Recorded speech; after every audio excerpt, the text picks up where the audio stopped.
មានបងប្អូនណាខ្លះដូចខ្ញុំនៅពេលដែលធ្វើដំណើរកម្សាន្តមកដល់ខេត្តសៀមរាបហើយទៅមើលអង្គរវត្តជាពិសេសនៅក្នុងការបដិញ្ញាចិត្តថា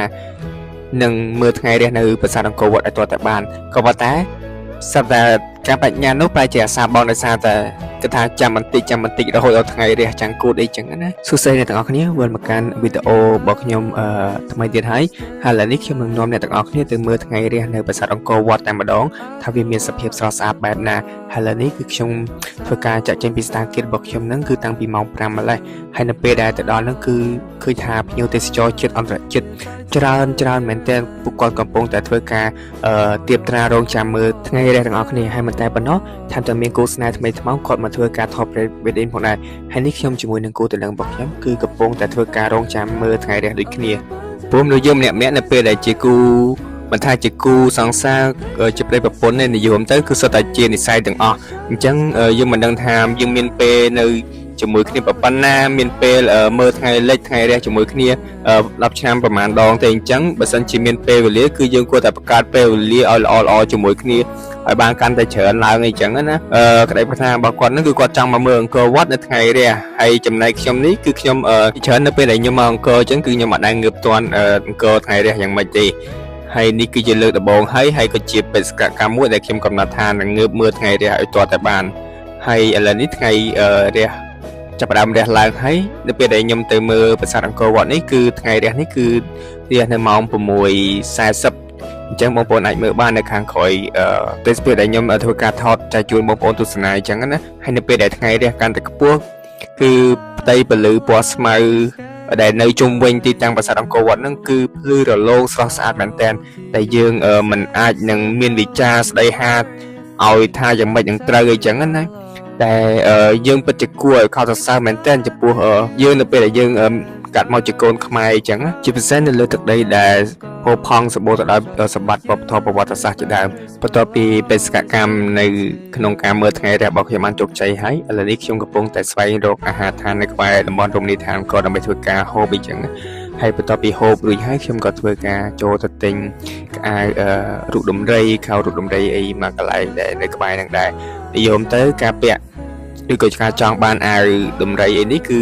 វា inspire by ជនបរទេសពីព្រោះខ្ញុំឃើញពួកជនបរទេសគឺគាត់ពាក់នៅកៅអៅទាំងអស់ហ្នឹងមកលេងប្រាសាទអង្គរវត្តដែលជាតំបន់ប្រវត្តិសាស្ត្ររបស់ខ្មែរយើងគឺមានសភាពស្រស់ស្អាតមែនទែនហើយដូច្នេះហើយគឺខ្ញុំចូលទៅមើលពី3សម្រាប់ជាមួយនឹងគេដែរអញ្ចឹងណាហើយនេះនៅពេលដែលខ្ញុំពាក់ហើយគឺថាស្រស់ស្អាតដែរបន្ទាប់ចេញពីហាងលក់សម្លៀកបំពាក់ហើយឥឡូវនេះពួកយើងបានមកដល់ជ្រុងម្ខាងដែលទិសខាងលិចជញ្ជាំងប្រាសាទអង្គរវត្តផ្នែកជញ្ជាំងនេះគឺមានឆ្លាក់តាក់ទងជាមួយនឹងទេវកថារបស់ព្រហ្មញ្ញសាសនានិយាយអំពីការធ្វើចម្បាំងរវាងព្រះរាមក្នុងការដណ្ដើមយកនាងសីតាពីក្រុងរាពណ៍ដែលយើងស្គាល់ថាជាយៈទស្សកាលនេះចឹងណាហើយជញ្ជាំងនេះដែរគឺផ្នែកខ្លះនៃគំនូរគឺមានបង្ហាញអំពីទ័ពស្វាដែលធ្វើចម្បាំងជាមួយយៈហ្នឹងគឺมันមានអាវុធនោះទេនិយមទៅគឺដោយការប្រើដៃប្រើជើងការប្រើចង្កូបខំអីជាដើមអីចឹងណាម្យ៉ាងវិញទៀតការធ្វើចម្បាំងរវាងព្រះរាមជាមួយនឹងក្រុងរាពណ៍នេះផងដែរគឺដោយសារតែការមានទ័ពជំនួយពីខាងក្រមពួកទ័ពស្មាអញ្ចឹងនៅពេលដែលបងប្អូនទៅដល់បងប្អូននឹងឃើញការបើកឆាកប្រយុទ្ធគ្នារវាងទ័ពស្វាហើយនិងទ័ពយៈហើយជញ្ជាំងប្រាសាទនេះដែរគឺសាងសង់ឡើងពីថ្មភក់ដូចអញ្ចឹងហើយនៅពេលដែលបងប្អូនឃើញអញ្ចឹងផ្ទៃគំនូរនៃជញ្ជាំងគឺមានសភាពរលោងដូច្នេះហើយបើសិនជាយើងយកដៃទៅប៉ះឬក៏អាសាប៉ះវាយូរទៅអាចនឹងធ្វើឲ្យគំនូរនៅលើជញ្ជាំងហ្នឹងមានសភាពរលោងអីចឹងណាហើយដូច្នេះហើយទើបបញ្ញាធរអប្សរាគេដាក់ខ្សែព័ទ្ធពីខាងខែវកុំឲ្យយើងធ្វើការប៉ះព័ទ្ធអីចឹងទៅពីព្រោះអីខ្លាចបាត់បង់គំនូរអីចឹងណានៅលើជញ្ជាំងពីព្រោះអីវាអាចសឹកដែរហើយជញ្ជាំងនេះដែរគឺឆ្លាក់រឿងរាមកេរ្តិ៍ហ្នឹងមានប្រវែងរហូតដល់60 ម៉ែត្របន្ទាប់ចេញពីជញ្ជាំងផ្នែកខាងលិចនៃប្រាសាទអង្គរវត្តហើយពួកខ្ញុំក៏បន្តដំណើរចូលទៅកាន់កំពូលអង្គរវត្តតែម្ដងប៉ុន្តែនៅពេលដែលខ្ញុំចូលទៅដល់ផ្នែកផ្ទៃខាងក្នុងនៃកំពូលអង្គរវត្តហ្នឹងគឺមានទេសចរជាតិអន្តរជាតិច្រើនជាពិសេសនៅតំបន់ត្រង់កន្លែងកណ្ដាលប្រាសាទអង្គរវត្តនេះគឺឃើញថាមាន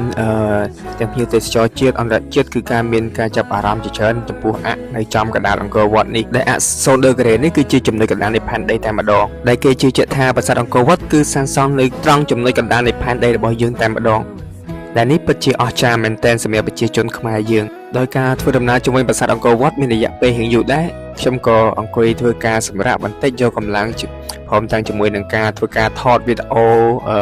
បែបផ្សាយផ្សេងៗដើម្បីទុកជាអនុស្សាវរីយ៍នៅពេលដែលយើង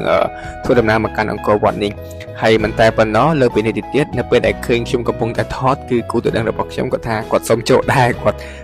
សុំមកធ្វើការថតរូបអនុស្សាវរីយ៍ទុកជាមួយគ្នាអីចឹងណាហើយឥឡូវនេះបន្ទាប់ពីអង្គុយរួចរាល់ហើយខ្ញុំក៏បន្តដំណើរឡើងទៅកាន់កំពូលអង្គរវត្តតែម្ដងហើយនៅពេលដែលខ្ញុំឡើងទៅដល់អ្វីដែលខ្ញុំ surprise ខ្ញុំមែនតែម្ដងនោះគឺមានជនបរទេសប្រហែលជា 3-4 នាក់គាត់មកធ្វើការថតជាមួយយើងប្រកបដោយក្តីរីករាយហើយអ្វីដែលខ្ញុំកោតសរសើរពួកគាត់នោះនៅពេលដែលពួកគាត់ធ្វើការថតចឹងគឺគាត់មានការលើកដៃសំពះដែលជាវប្បធម៌ប្រពៃណីខ្មែររបស់យើងហើយមិនតែប៉ុណ្ណោះគាត់ថែមទាំងនិយាយថាពាក្យថាអរគុណមកកាន់ពួកយើងទៀតដែលធ្វើការចូលរួមថតជាមួយពួកគាត់អីចឹងណាហើយវីដេអូនេះគឺមានតែប៉ុណ្្នឹងឯងសូមអរគុណច្រើនសូមជម្រាបលារងចាំជួបគ្នានៅវីដេអូបន្តទៀត